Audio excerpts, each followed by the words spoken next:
सुबह सुबह श्रीमती बोली, ए जी सुनिए, आज एक नेक काम कीजिए।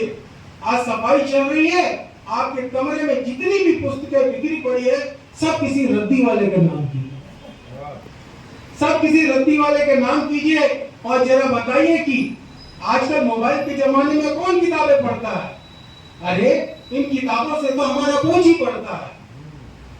मैंने कहा, जाना ये कबाड़ नहीं, ये है मेरा खजाना। जाना ये कबाड़ नहीं, ये है मेरा खजाना।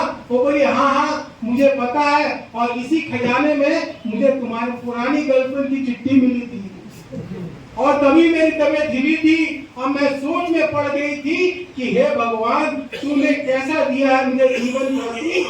कसम से अगर अपने बाप की इज्जत का ख्याल नहीं होता तो उसी दिन छोड़कर चली जाओ।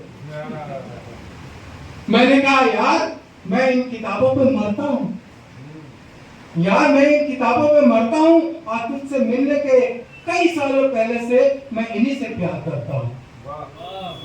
वो बोली, अब बस करो, मैं हजारों बार सुन चुकी हूँ तुम्हारे इस इश्क की सड़ी गली कहानी, पर याद रखो कि मैं भी यहाँ नहीं हूँ किसी के बाप की नौकरानी जो तुम्हारे कबाड़ को सहेजती रहूंगी।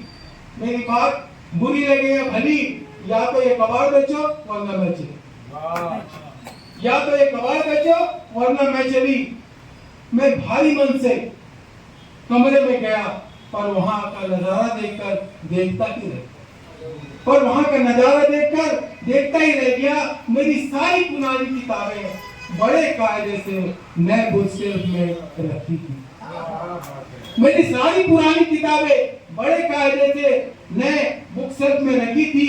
वो मेरे लिए आश्चर्य की घड़ी थी, वो मेरे लिए आश्चर्य की घड़ी थी। मेरे चेहरे का भाव बदल रहा था, किताबों के पास एक दीपक जल रहा था।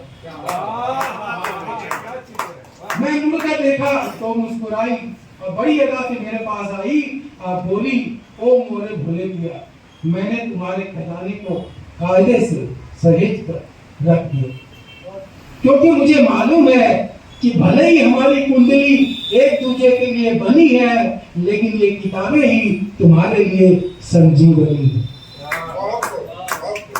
ये किताबें ही तुम्हारे लिए संजीवनी है। मैंने कहा, हे भगवान, मैंने कहा भाग्यवान, आज तूने तो लूट लिया मेरा दिल। तो बोली, अब ज्यादा मस्ताना रंग लगाओ, ये रहा नए बुक शेल्फ का बिल, ये रहा नए बुक शेल्फ का बिल।